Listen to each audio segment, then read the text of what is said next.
Hello there. My name's Mark, aka The Canardian, and this is episode 41 of the Holocron Chronicles.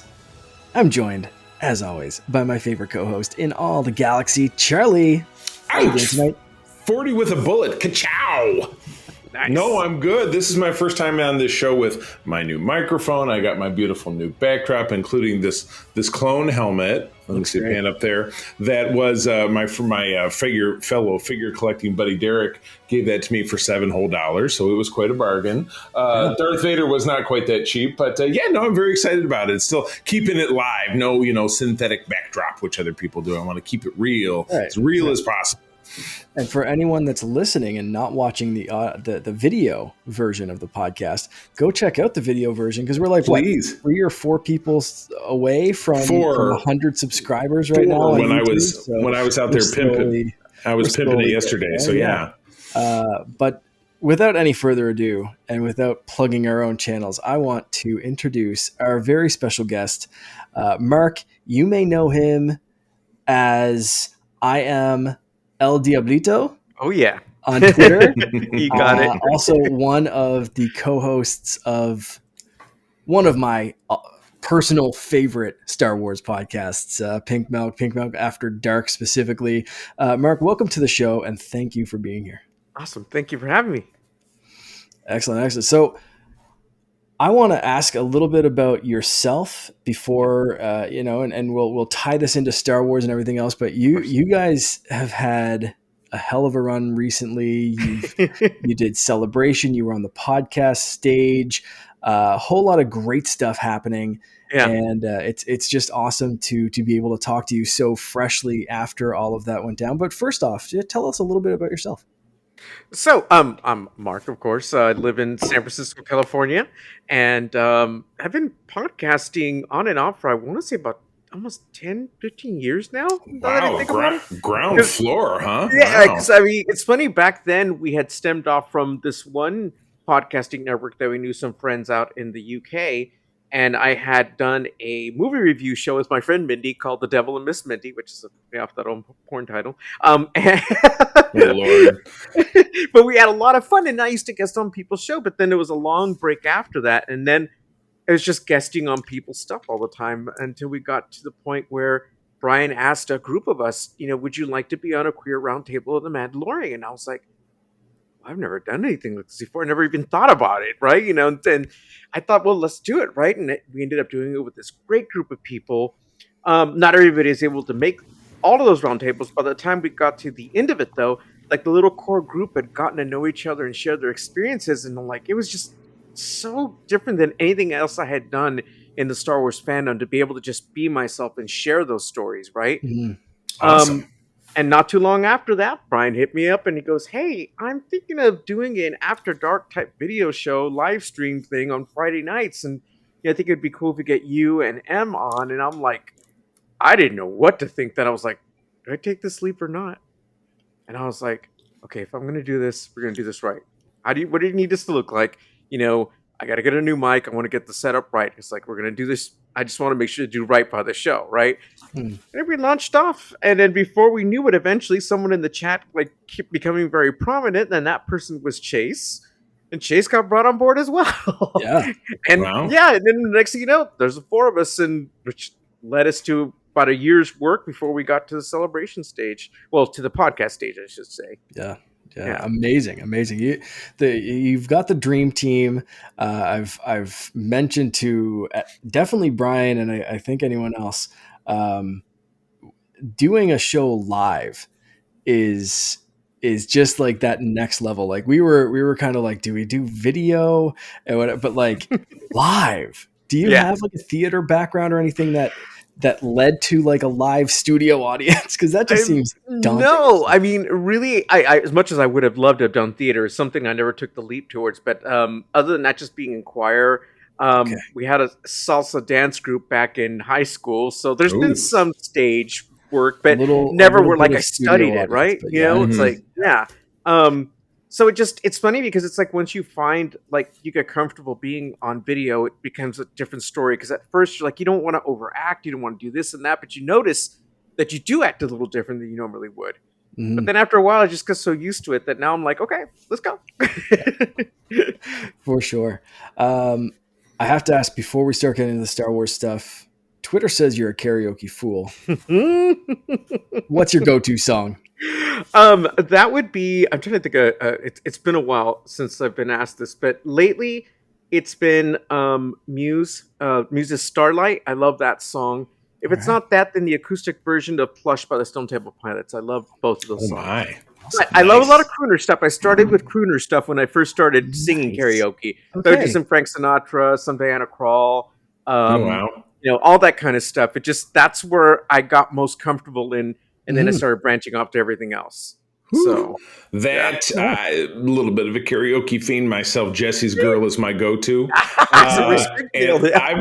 I've not been out to Frisco and since I was a kid. But man, if I ever did, little Yeah. Hall Notes. What do you think? You lost Oh that loving yeah. feeling? Private Oh, Eyes. I don't know, something like that. Private Eyes. Yes. Yeah, Awesome. Yeah. There you Yeah. go. All right. good I love stuff. it. That's awesome.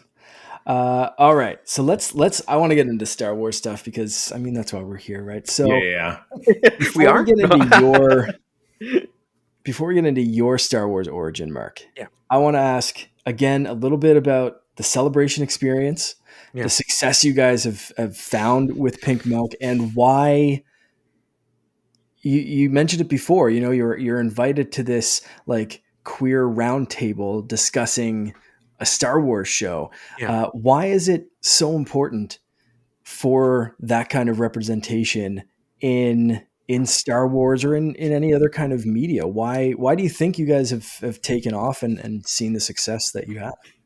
It's funny. I think uh, for the most part, it's just nice, obviously, to see representation out there and just to hear a voice that you can relate to, right?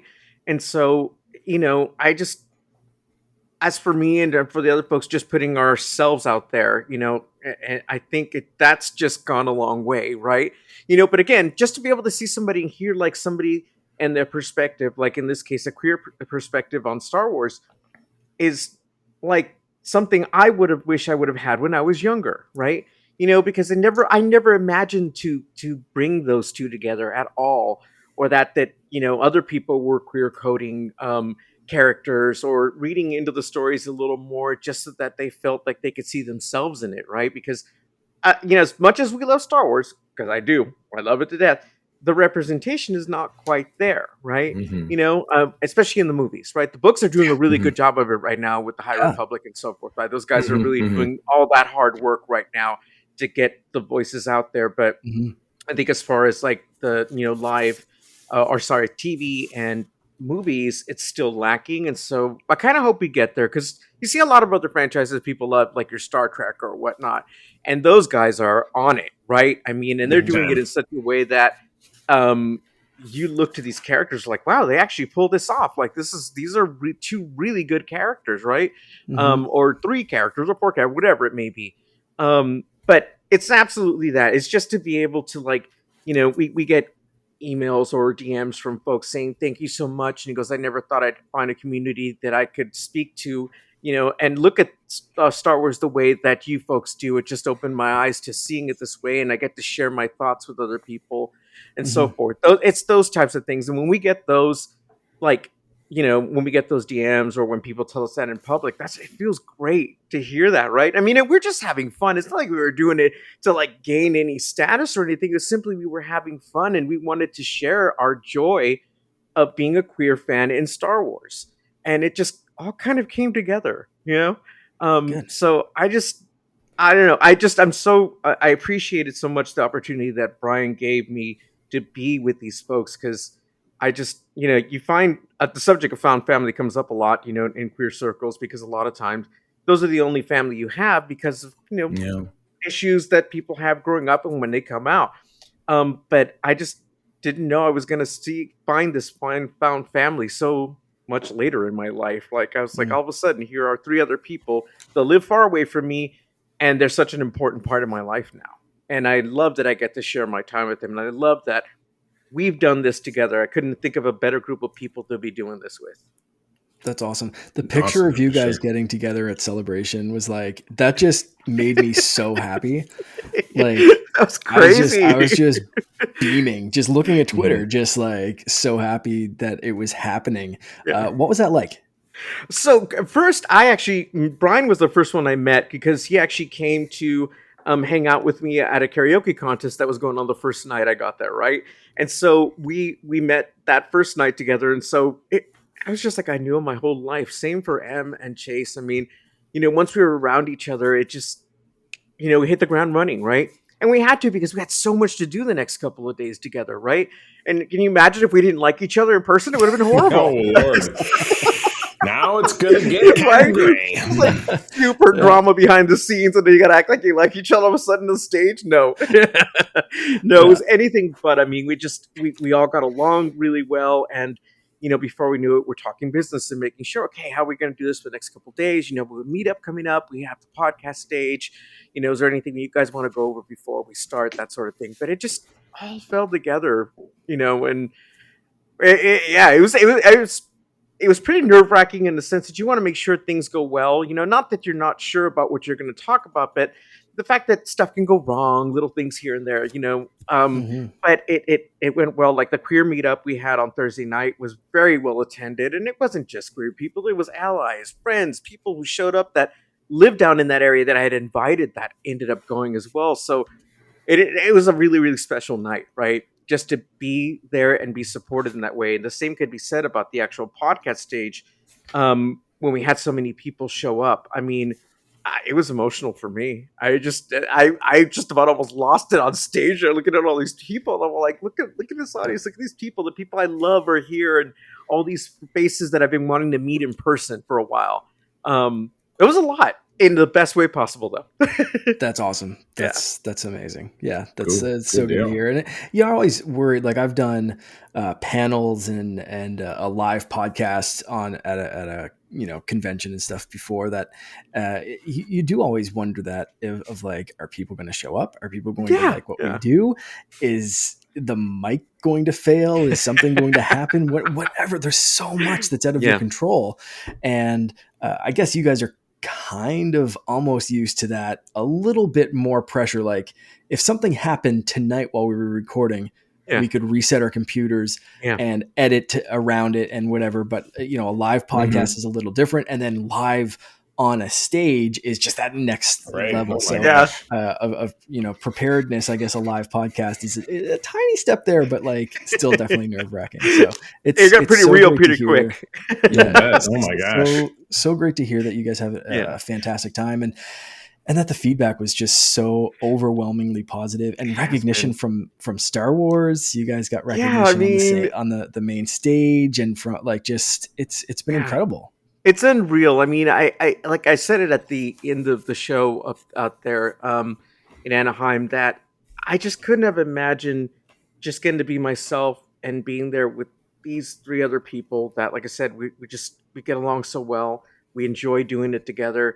And the fact that I still love Star Wars, and now I get to share my thoughts like this, being a queer fan, and then I'm at the podcast stage.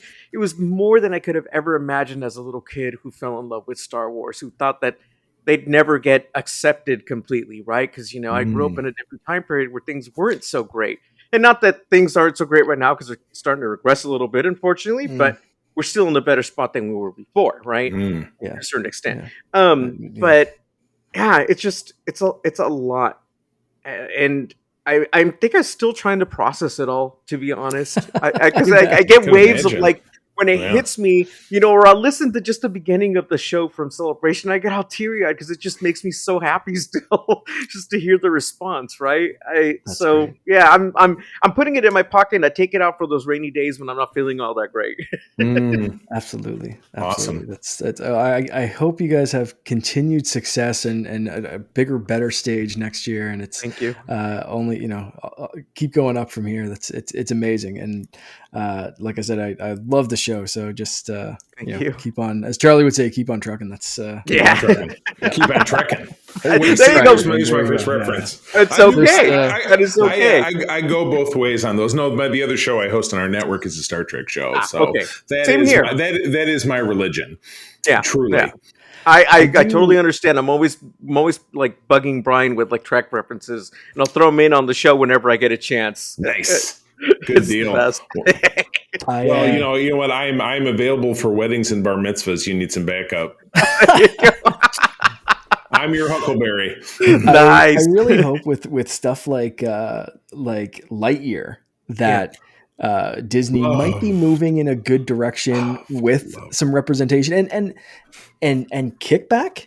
I didn't expect that from Disney of like, if you don't want to show it in this country, fine, we're leaving it in, because I love it. even 6 months ago, Disney was not like that. Yeah, Right. yeah. We've seen some stuff. I mean, obviously, you know, there's still some leadership issues, I think, at Disney, and they're correcting for that. And is this a PR thing or not? But I'm hoping it's a permanent step in the right direction. Yeah, And yeah. I did like that, you know, and maybe it'll trickle from the animated stuff to Marvel to Star Wars. You know, you get that kind of pantheon of Disney properties.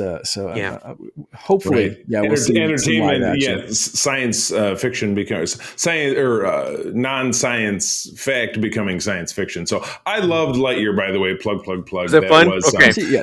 Probably it's my favorite Pixar movie since The Incredibles, if not much more so. Incredibles is so High good, though. praise.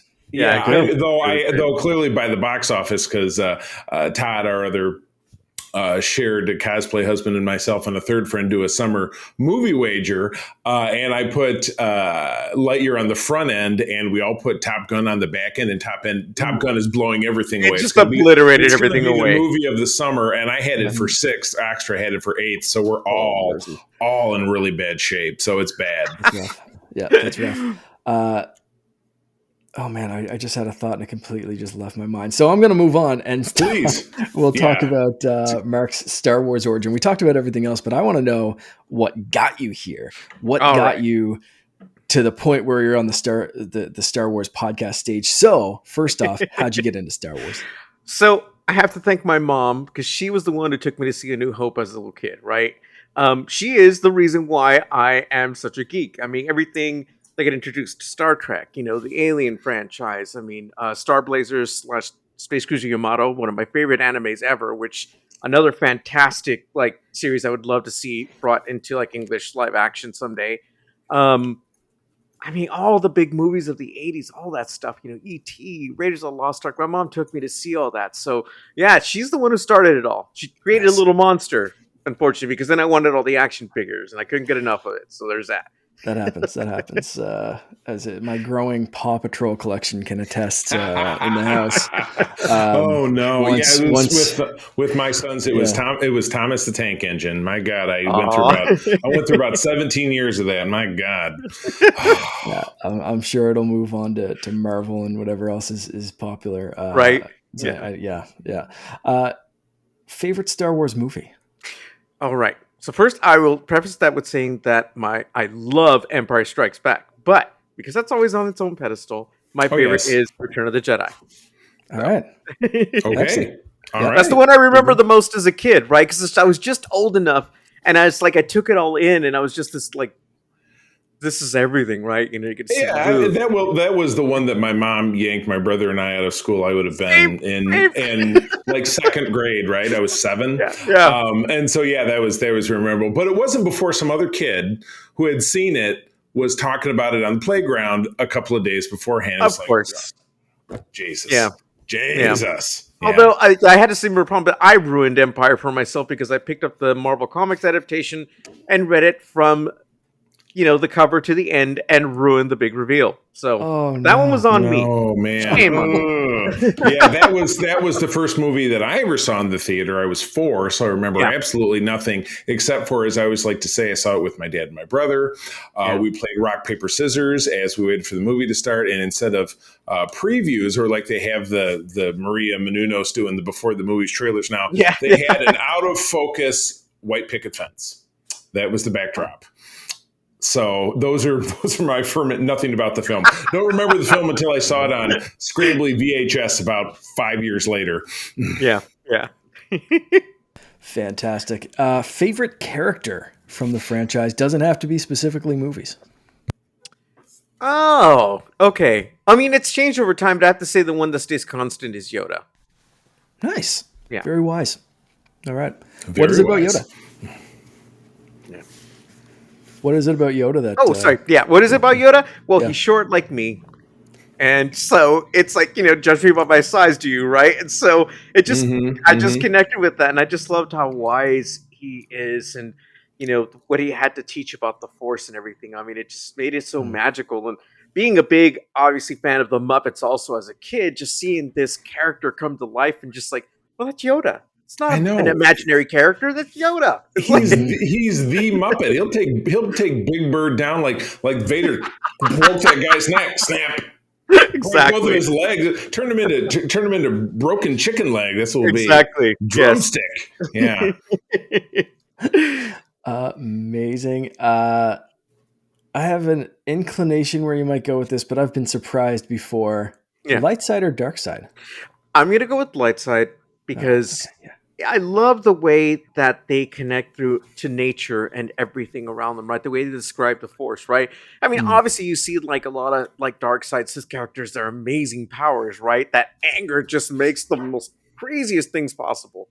But then there's the flip side with the light. It's like I love the way that they connect with everything around them. I mean, they just seem like to be like in tune with the earth, so to speak, right? Mm-hmm. And so something about that just calls to me. So I love that. Yeah. A few influences to my Galaxy's Edge saber creation. Oh, nice. One was Tenel Ka from the Legends, the Young Jedi books. She had a Rancor tooth lightsaber. Wow. Yeah. One broke and she got her arm chopped off. So probably not the best influence, but I like what I like. The next was Gunji with a Nice. from Clone Wars with a Yeah. wooden lightsaber. That's beautiful. And between those two things and also the exact thing that you just mentioned, the connection to nature got me to choose elemental nature for my lightsaber. I didn't even look at the other hilts. As soon as I saw that one, it was just like, this is three things that like shape my lightsaber love, appreciation for Jedi characters, just everything kind of coming together in this one lightsaber option. That it was just like, protection and defense. No. Let's go with the wooden one with the Rancor tooth. Let's go, because I love that. I'm the happiest when I'm out in nature, connecting with that, and it's the same thing that I love and appreciate about the Jedi. So it's awesome to hear someone else love that part of it. That's really cool. Yeah. Speaking of lightsabers, lightsaber color of choice. Green. Yes. I like the green too. I mean, I'm an Irishman. I guess it's natural. Yeah. So yeah. Nice. Awesome. I was going to tell you, you reminded me of Rancor Tooth. You reminded me of, it's the second time that's come up today. I think there's a flight that they sell at Oga's Cantina with Rancor Teeth, right? That make up the flight, right? It's like a little set. Yeah. When I went to Oga's, they were sold out of that. They said, we can still give you just the beer, and it's the same price, but you don't get the thing. I was like, I don't. Why would I want that? Yeah, exactly. Give me the Rancor Teeth. I got drunk in Disney World because I hadn't had lunch yet, and the Florida sun hit me because I had like 3 shots. Anyway, bad stuff. But if not relevant. Yeah, no. Let it go. Just let it go. I wanted that so bad. But they're so I was like, what do you mean sold out? Come on, you've been open for 2 freaking weeks. Anyway, I'm definitely not sour. What's your affiliation of choice? This Jedi, bounty hunters, Sith, rebels. I'm going to say rebels. Rebels. I'm going to say rebels. Yes. Oh, the X-Wing helmet. I love, obviously, the ships. And again, I love this whole found family of people that come together to fight a cause, right? Just the idea of that. There's so many different cool groups to like pick from those. So it's something for everybody out there, right? But I always come back to rebels. I love it. Well, they fought the good fight and they won. I love it. It's inspirational. The triumph of good versus tyranny. It's timeless. Absolutely. Indeed. So, without further ado, let's get into the meat of this episode. The meat. episodes 4 and 5, or chapters 4 and 5. How they listen these? Chapter, Part Part 4 and 5. I was getting the word wrong. There we go. Parts 4 and 5 of Kenobi. If you listen to our last episode, you know that we're just going to talk about these as a collection rather than maybe specifically break them down. Like, you don't have to say throw something and pause. We can't talk about part 5. No, just exactly. It's free form.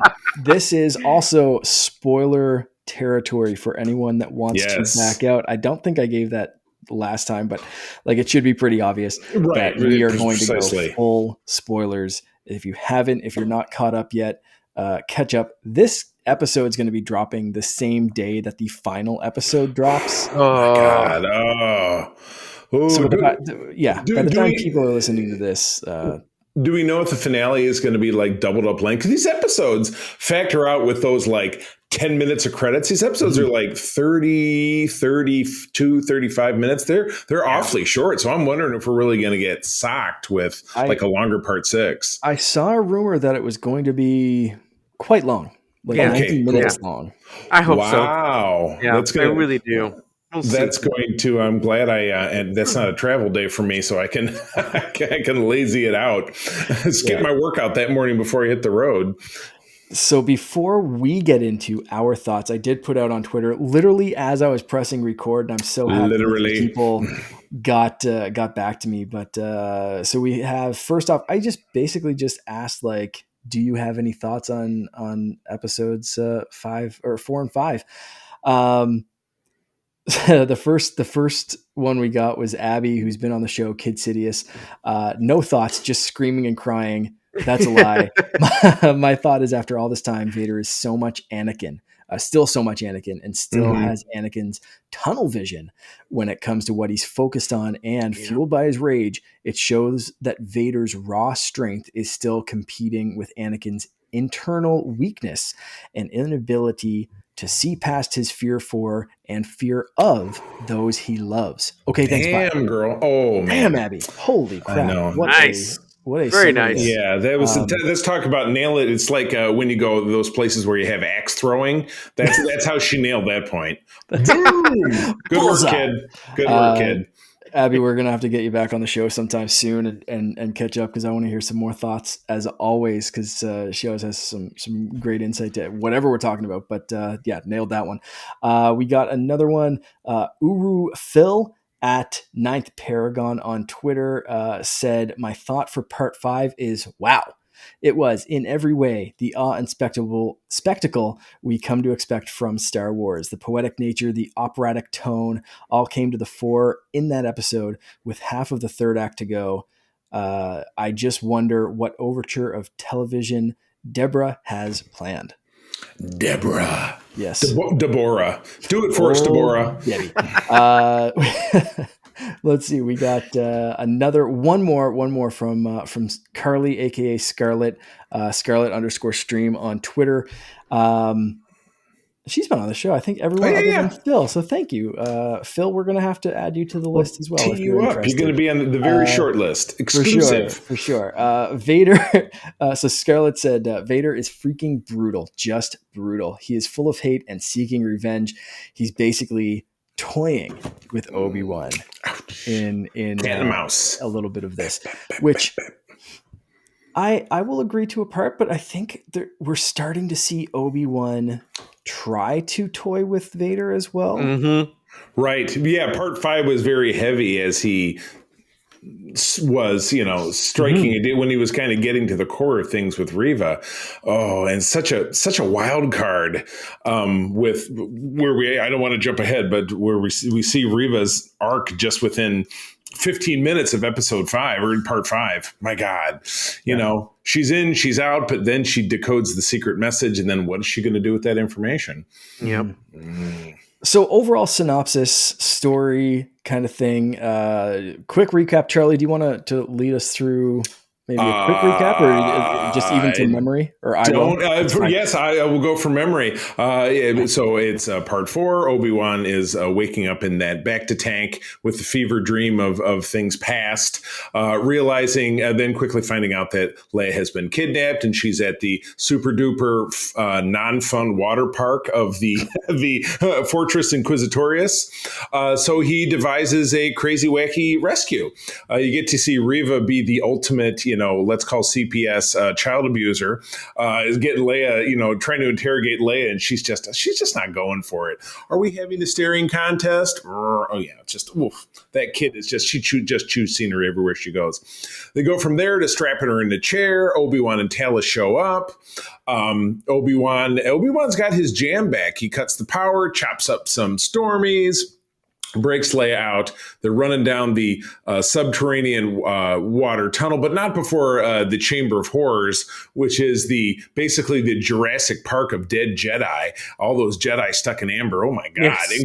And we had some great references in there. I'm not talking about the kid that was in there because that was not a great reference, but we had who was in Mark, you'll know, from the Clone Wars, the alien guy. He was in the library. What was his name? Oh, I just saw his name too. I totally forgot. This is not me, Mark. Mark, I know because you tweeted about it. What's his name? Yeah, I did, and the name's escaping. Well, because he just put me thank goodness. But yeah, we got a stream of those. But that plus what we see in kind of the break room that the Inquisitors have, where they have all the lightsabers they've collected, is just, they love their gross little trophies. So anyway, jump back to Obi-Wan. He's going down. He's got to stop the broken window from rushing with water. He escapes. They get Leia. They're sneaking her out on the platform, using the old-fashioned, 3 guys in a trench coat to sneak her out. And then a couple of T-47s, the snow speeders, show up, which I love that shit. That was awesome. Hopefully Hasbro will release that as a Black Series again, full-size vehicle, because I missed it the first time around. Oh, because when they did the snow speeder, right? Yeah, that's right. Yeah, they sure did. Yeah. And I was like, I'll hold out until it's cheaper, and then it was off the market. So they do manage to get away, but of course, poor Lola, the little droid, has been tagged in the traditional fashion with a restraining bolt. Her blue eye is turned to red, so it's going to be a bad scenario. And scene. There you go. Terrace Sanuvi was the name of that character. Thank you very much. That poor fella. But yeah, he obviously got his on the old Burger King It's Your Order 66 night. Not good stuff. So when I was first watching this, I was really wondering if they were dead and like preserved, corpses, or if this was almost like a carbonite freezing. They didn't appear to be. They didn't appear to be injured. You didn't see any visible scarring on them. No, I got a big hole stuck in me. You know what I mean? So yeah, you're right. Are they alive?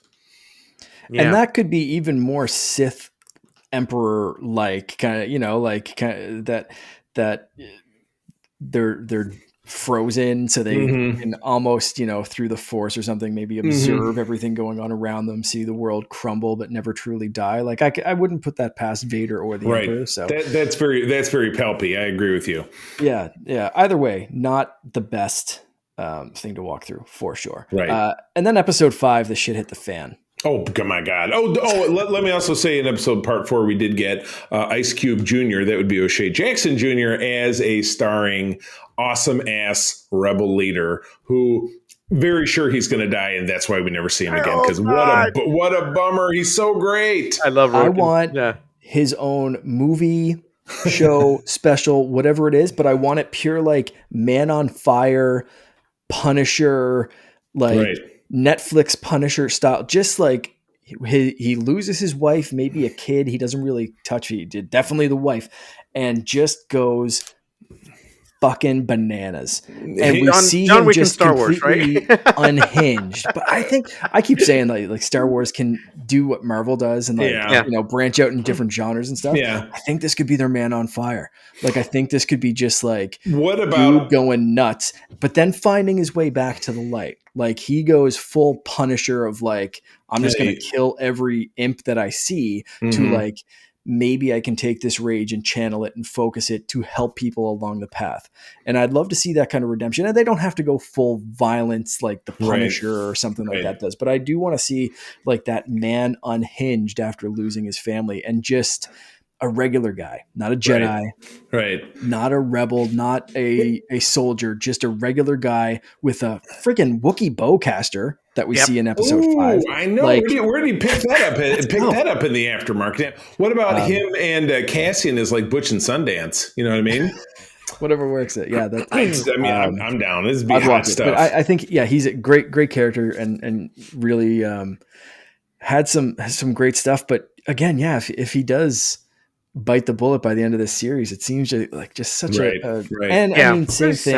It's already said we lost Tala already. I was just gonna say Tala. They would have worked really well together. Roken and Tala would have been an awesome team. My new Star Wars crush taken away from me. I was gonna, and Obi-Wan's too. Did you just see how broken up he was as she saw that as that door closed and she was holding up that thermal detonator with what's the droid's name? Ned or Ted? Ned B. Quote unquote voiced by Kevin Smith, as I understand it. There was actually something that I read which I thought was kind of crazy. But here's a quick sidebar about Tala to the genius of Hasbro. The day or the same day or even potentially the day before this aired, figure drop of Tala, and then she's dead. So, but then again, you know what? It was the same thing with all the Rogue One characters, and we all still bought them, didn't we? All of us figure people. So, there was a sale on charcoal. Oh no, I mean, sorry, yeah, you're right. You're right. I can get a whole bag of Star Wars figures right there at Meijer for like $7.99. Good deal. I like it. Full Rogue One squadron, Aunt Peru, and Uncle Owen. Exactly. All in the same. Everybody else who was on Scarif, you bet. Okay, well, should they all go in a Death Star urn? I mean, oh boy, too soon. Oh, all your characters from Alderaan. You got Bail and Brig, Queen. There you go. There you go. Yeah, that is. That's Stone Cold. That's Stone Cold. All right. So episode 5 synopsis. Charlie, you want to run us through that one too? No problem. So our rebel pals make it back to base. The rebel base, but of course they're being tracked. Vader is now on the scene. Reva has slid her way into the Grand Inquisitor slot. Very Klingon, by the way. In the Klingon culture, here, give me a chance to ramble about Star Trek. In the Klingon culture, one ascends in position in the military rank by killing your superior when you feel that your superior is unfit for duty, which is kind of what she did. But it's not until we get a little deeper into this episode that we kind of really figure out what her end game is all about. So at any rate, they're tracking down. Lola immediately pops out, and because she's bad droid, she locks the doors so that our rebel friends are not going to be able to escape on their ship. Little Leia crawls up there and starts trying to fix it, which is kind of cute because she's digging through. She looks like, Snyder on One Day at a Time with a big old telephone booth trying to fix all that stuff. But the bulk of the episode is when the imps arrive, and we get my favorite thing in the world, plain white Stormies. I'm an army builder when it comes to the Star Wars Black Series, so I'm always picking up plain white Stormies to add to my collection, so I love seeing them. We get a new Purge Trooper Slight Edition. Mark knows I already have one, but I'll probably get this next one too to go on a new shelf. I just cleared out for Star Wars figures because it's a sickness and I can't help myself. We get down there, and our rebels have their base blocked off, but Reva and Obi-Wan are standing on two sides of the door, communicating through the Force, maybe a little bit, or just regular dialogue. It's revealed that Reva was, in fact, in the temple. She was a little girl that we saw in part 1, and that she watched Anakin storm in and kill all her friends, and that's how she knew that Darth Vader was Anakin. She picked it up. And she has been spending the last 10 years working her way up once she was discovered and brought into the Inquisitors to the point that she was going to be able to kill Vader. So Obi-Wan, quote unquote, cuts a deal with her. Finally, the forces break through. There's lots of kabooms and explosions. We lose Tala. We lose Ned the robot, as we had said. Obi Wan and the gang manages to jump on a ship. They're about ready to get away when Vader storms in. That's right, he got through, and he did that beautiful, Star Killer moment where he was able to grab that, pluck it, tear it apart. And it's funny. I was watching it last night and with the captions on, and one of the captions for Vader when he's doing that says "roar, roar."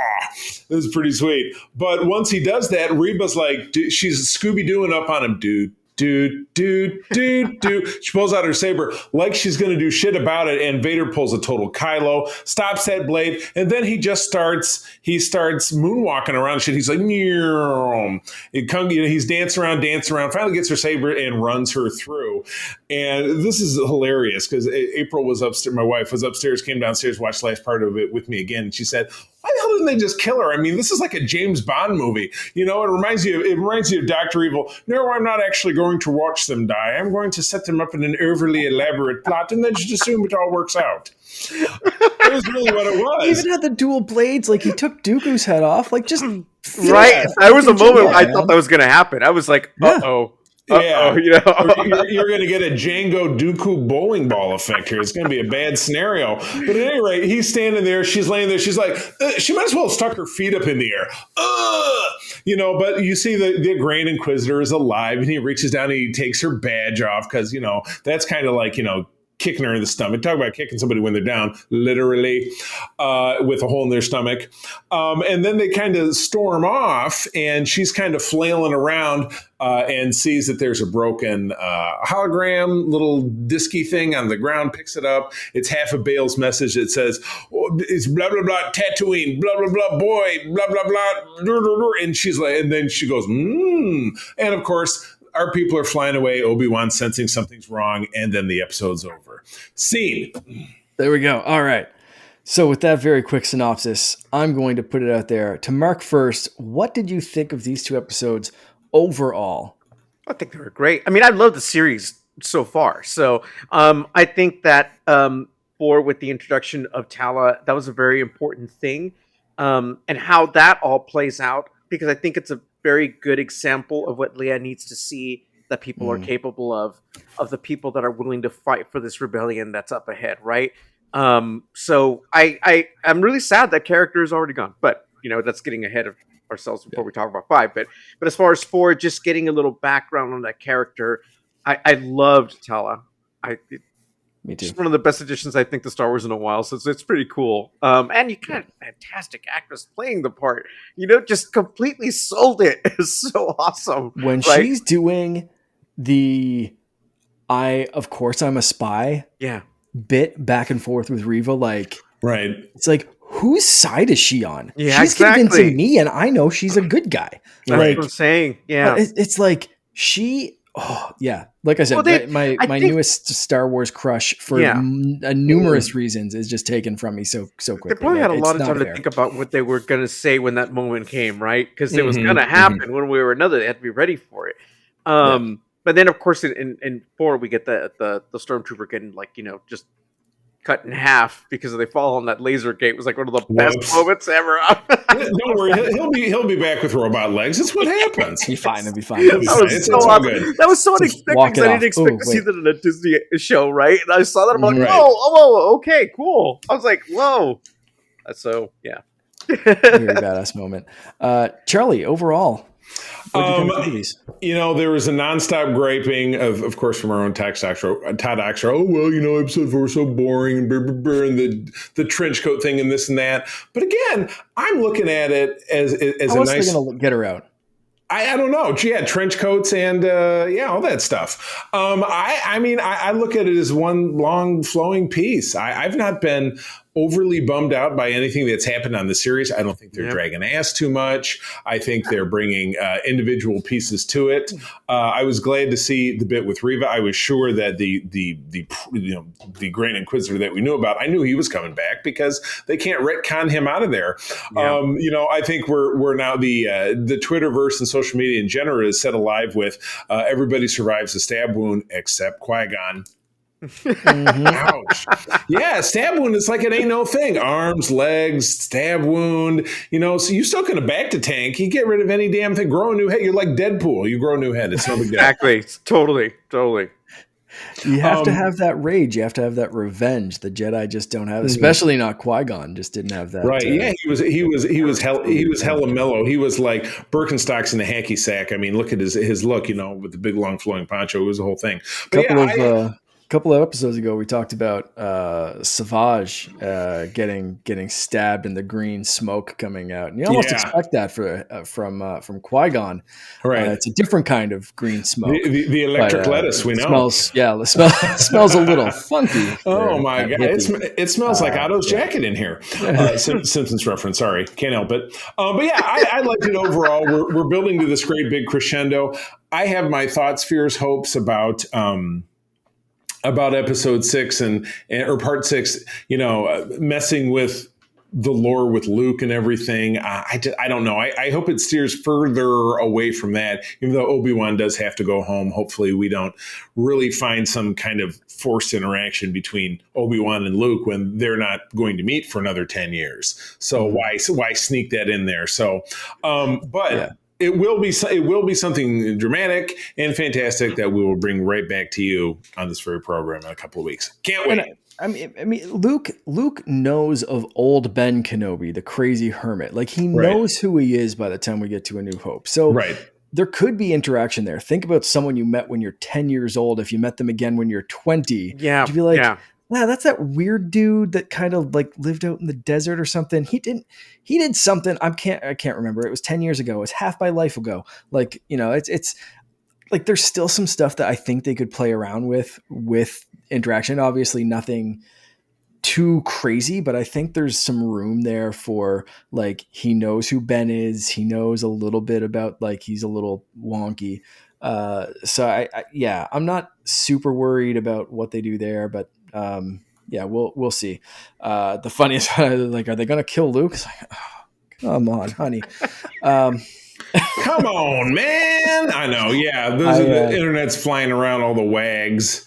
Yeah, The but wags. I'm not buying overall, it. I thought these were excellent episodes, and to Abby's point, cinematic as hell. Especially, there's a moment in I think it's episode 5 that it's the Vader on the Star Destroyer saying launch the attack, and you get the ship kind of cutting the planet as it pans down, and then launching the ships down towards the planet, and the music just kind of swells, and it feels more cinematic than I think any of these Star Wars TV shows on Disney Plus have so far. And it was like one of those moments that it was just like, oh, this is just Star Wars. Doesn't matter if it's a movie show. This is like, they're just going Star Wars. They're throwing money at this. They're making it feel big. And it is cinematic as hell. It's making me feel like just that swell of Star Wars emotion of like seeing something on the big screen. And it doesn't matter if it's a small screen, but it's hitting you. Favorite moments and scenes for you guys. Mark, we'll start again with you. Anything stick out in either of these episodes? Let's see, just in general for number 4,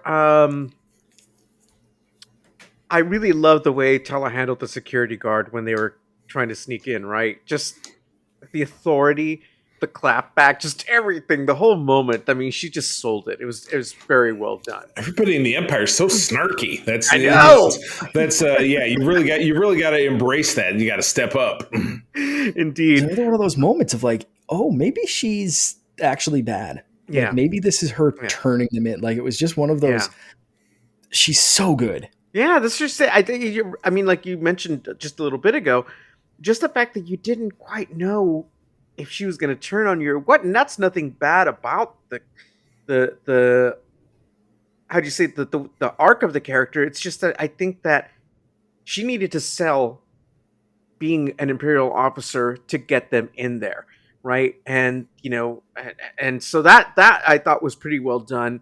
I absolutely love the way the duel played with throughout the whole episode in number 5, because while that's going on, it also plays into what's happening in the moment, right? And the way that all plays out, like again, like Kenobi still knows this person really well. It's still Anakin, no matter what. Yes, you're half machine, but I know what drives you. I know how to get to you, right? And Yep. it's like, and the fight isn't always going to be with lightsabers. It's like it's going to be a mental fight as well. And so it was really great to see them in that time period again. But it Mm-hmm. was awesome to see how things were playing out in the now, and then Mm-hmm. how Anakin was remembering all that, right? Because it's like, and there was that scene where he's in front of like in the bridge, and then the hyperspace is like, Oh, right. right? Yeah, I love that. I love that pan off to the side and watching that hyperlight tunnel still follow. Yeah, Yeah. I thought that was some great cinematography. I enjoyed that very much. There's a scene in Clone Wars like that with Ahsoka, exactly the same. Mm-hmm. Her standing in front of it, and it was when she felt Anakin turn, right? Right. It's Yeah. just little things like that, right? The way it echoed throughout everything that we know Star Wars was all in that episode. So I have to say, it's funny. You would think that maybe one's favorite episode would have passed already, but number 5 is my favorite one so far. They really did a good job of putting that together. Yeah. I agree. Number 5 is my favorite as well. Charlie, what any specific scenes stand out to you? I mean, I spoke again about the Jurassic Park walkthrough tunnel of the frozen Jedi. Just chills and horror. But yeah, the pure brutality of watching a squadron, a phalanx of those stormtroopers pour through, and there's the fast blaster fire going back and forth, and watching the sacrifice Tala, kind of giving herself away, to save them all, and again, just watching Vader tear through, and then watching him, Matrix dance around Reva, like he never even pulled out his own saber. It was nothing to him. So yeah, just to watch, he is all of the Sith. He is all of the anger, all of the rage. He has taken everything that made him the chosen one, an absolute photo negative, and he's a damn hulking robot on who's stumpy with no arms and no legs, and still his anger pushes him through being able to shut down anybody and anything. So that's just Vader is so much more menacing in the Disney era than was anything that we saw in the OT. Yeah. There's no doubt about it. So yeah, wild to see where things are going to evolve. In the finale. My brother hasn't watched an episode. He's going to wait till Wednesday and then watch them all at once. And oh my God. Talking about it, no spoilers on the weekend. And he was asking me, what I thought about it. And I was like, and I knew he liked the comics. And I said, this is some of the most brutal we've seen Vader. And he was like, come on, like they're going pretty dark in the comics. And I was like, no. This is comic Vader. This is I'm going to insult you. I'm going to show you my power, and I'm going to toy with you because I can, and it's fun to me. And I was like, this is that Vader. This is the Vader that will snap your neck because it's funny and then move on like it didn't matter. And like that was so he was just kind of sitting there like, are you serious, or are you just playing this up because you are a Star Wars idiot? And I was like, no, I mean I am, but like also it's a really good demonstration of Vader just being an unhinged maniac. Without a doubt. For me, though, a couple that you guys mentioned a few, but and I think Mark picked this up, or maybe someone mentioned it earlier. Charlie, I can't remember who said this, but anyway, it was Leia just effortlessly and naturally fighting the mind reading. Mm-hmm. Was so good, and just Leia doesn't really know who, what her lineage is. She doesn't realize that she is a very, very powerful Force user at this point, and it's just so natural to her, kind of like it is with Rey. And I loved seeing that parallel. I did at one point start to feel sympathetic towards Reva, and then she put Leia in the chair, and as soon as I heard Leia scream, I was like, nah, Reva's losing her head. I'm not gonna flinch. Like, let's go, lightsabers up, boys. Let's do this. Like, she did. Like, that's it. All right. That's it. You don't mess with little Leia. That's it. Obi-Wan in the Dark, episode 4. Yes. We see Obi-Wan this whole time. He's scared. He's weak. He's lost a lot of his connection to the Force. And even earlier in that episode, he struggles to move the little thing, whatever it is on the ship. He's just trying to move something. He's like, yeah, I'll be okay. And Tala's like, you got to heal more than just your physical. You got to heal the mind. And he's like, yeah, I'll get there. Don't worry about it. in the dark, Obi-Wan had, Mark, I don't know if you're a video game fan. I know Charlie isn't. So I'm going to explain this as a Doom moment. I know what Doom is, damn it. Okay, good. So the 2016 version specifically of Doom was there's no cover, there's no anything. It's most video games, you're in a room, you're trapped in a room with like your enemies, and you have to kind of figure a way out. No. In Doom, the enemies are trapped in a room with you. And this was Obi-Wan's Doom moment. There's the hallway, even like a couple of scenes earlier, he's doing his little sound thing. He's trapped in the hallway trying to get around the stormtroopers.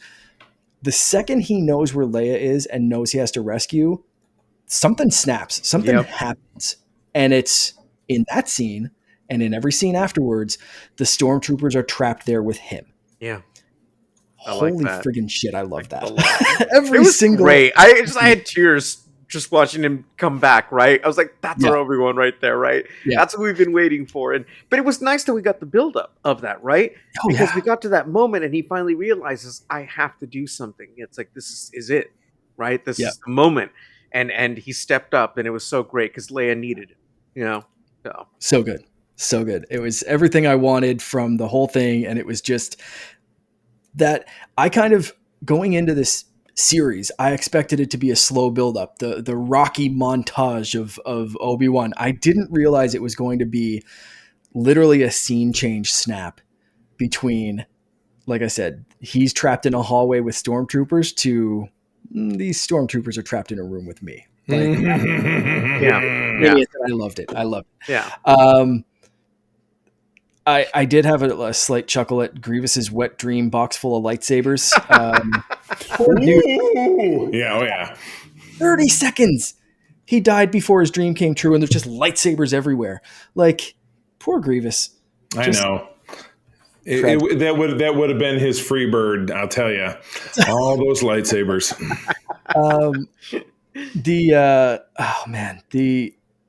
Trust me, you trust me, I trust her. Go get a ladder. Like Zero has a go get a ladder. Is that like go get a helmet? I loved it. It was just, it's so, again, trusting of Leia, even at the young age. It's showing that she's a leader and that he trusts her and that you should trust her, and just, she knows what she's doing. Just trust this girl.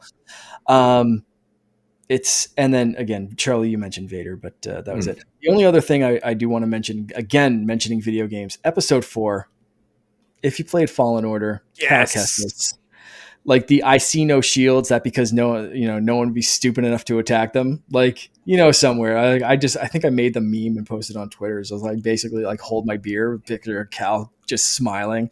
And the same kind of thing, like Obi-Wan holding the water back. Vader did the same thing in that game. Just some video game fan, like you were smiling a little extra during that episode for sure. Yeah. I think we already touched on most of this, so we can kind of skip it. But if you guys have any other honorable mentions, I want to ask some favorite characters, character moments, anything stuck out that we didn't touch on yet. Mark? I mean, I think going back to like Obi-Wan, like you said, the moment where like it just snaps and it's just back there, right? I love that we've seen it with him now. We've seen it with Luke, and we've seen it with Cal Kestis, in that when you cut yourself off from the Force, whether it be through trauma or just because you feel it's safer to not do that anymore, and then you finally get in tune with it back again, and it's not always easy. It's like you've turned away from this. It's like, and I think it shouldn't be easy for you to just go back, right? You have to find yourself within that light again, right? And that whole moment where he tells Leia, it's like when you're afraid of being in the dark and all of a sudden you turn that light back again, when you find that light again. And he found that light again. And it's such a great moment, because I think it informs what happens to Luke later in The Last Jedi very much, right? Which a lot of people didn't really care for.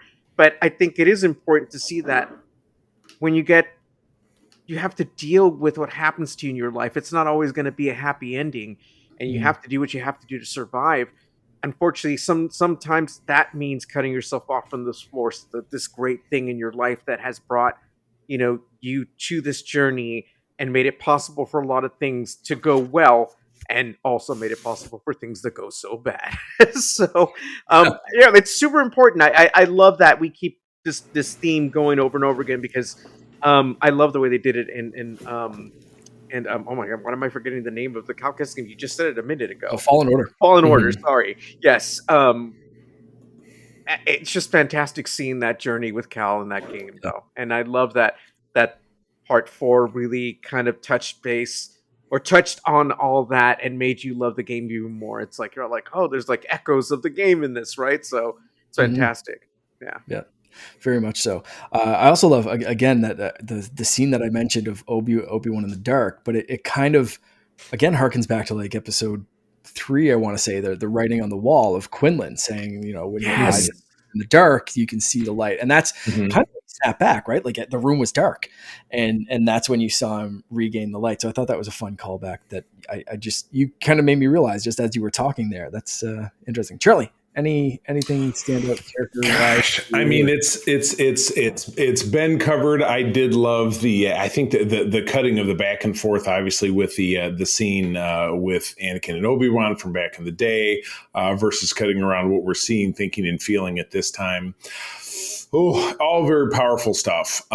So yeah, I just can't even really fully conceptualize what we're going to see on Wednesday or the day you're listening to this in the future. It's gonna be something. That's kind of where I want to leave it. Is what are your theories or expectations, or do you even go? Are you guys going in with theories or expectations? Because I, for one, I'll answer this first. I'm not.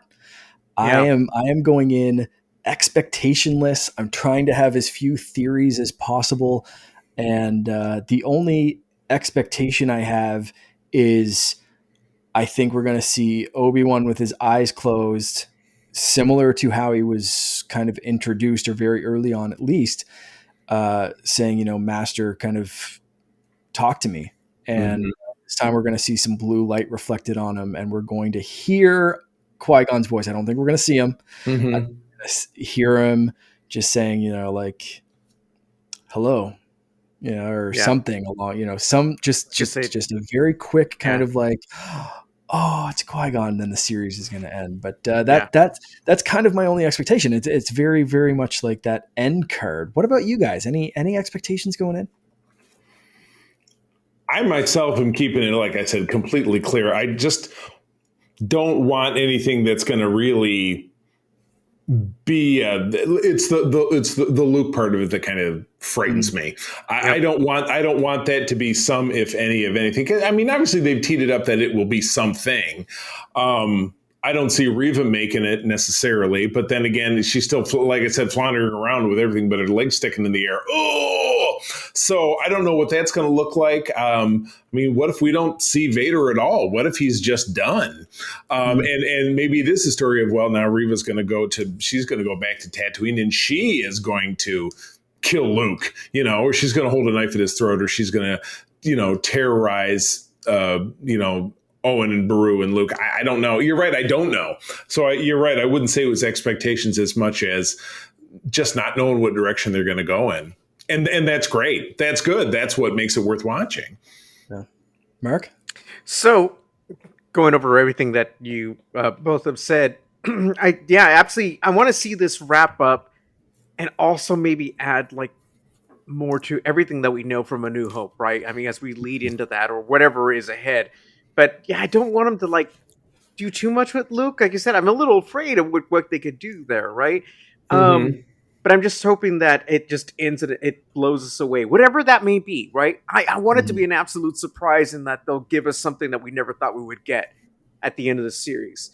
But my only thing is, I like you, I do really want Qui-Gon to, a voice and like appear and say, new Force Ghost, who this, so I absolutely, that to me is like, I think such an important bookend for this series because it started with Yoda telling him that he could commune with him that way, right? And it hasn't happened yet. So it absolutely would be an important part to this if they could put it in. And I hope they found a way to do so.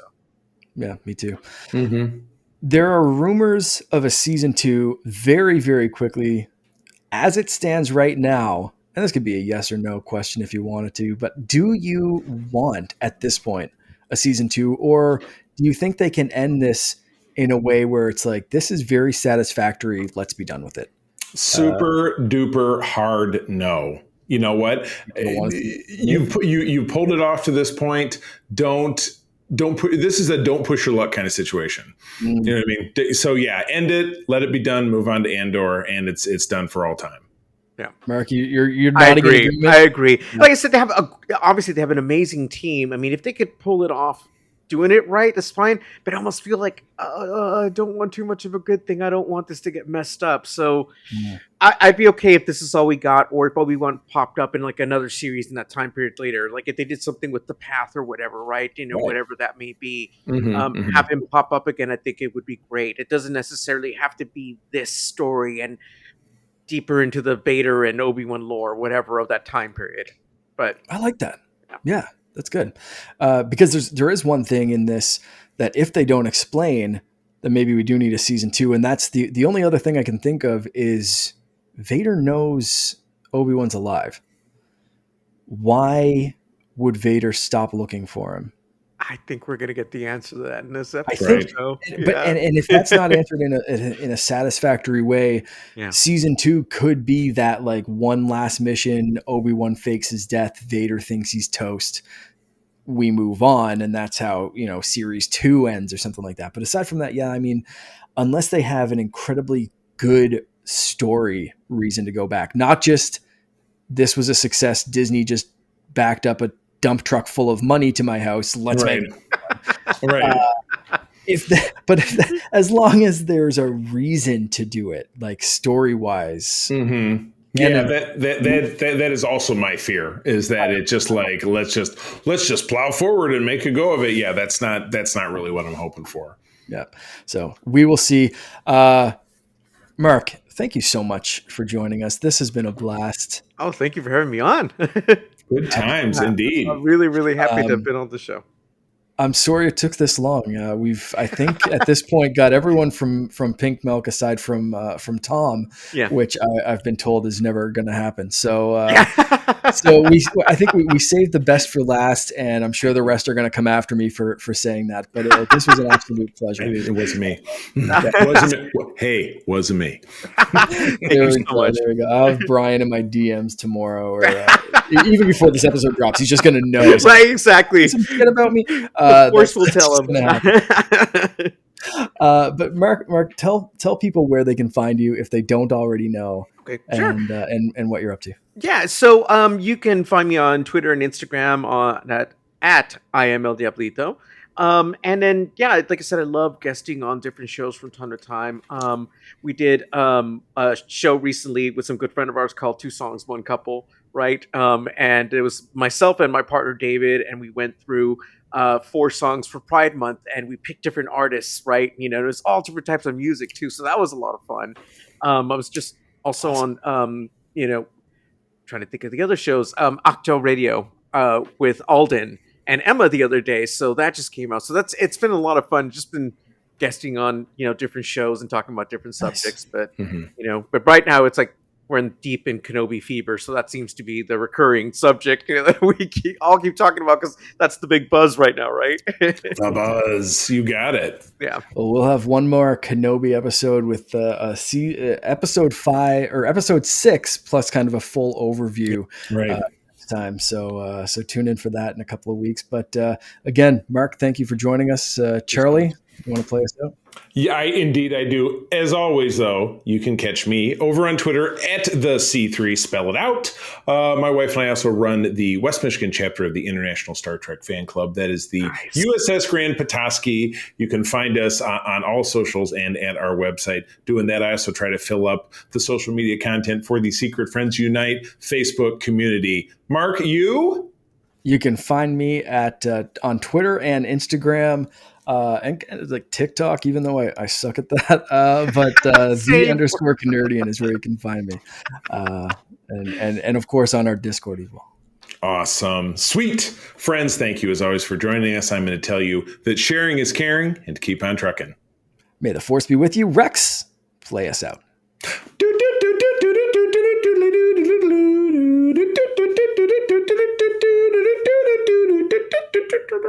Oh, that's an extra one. You usually kind of cut it off there. I was trying to trail off.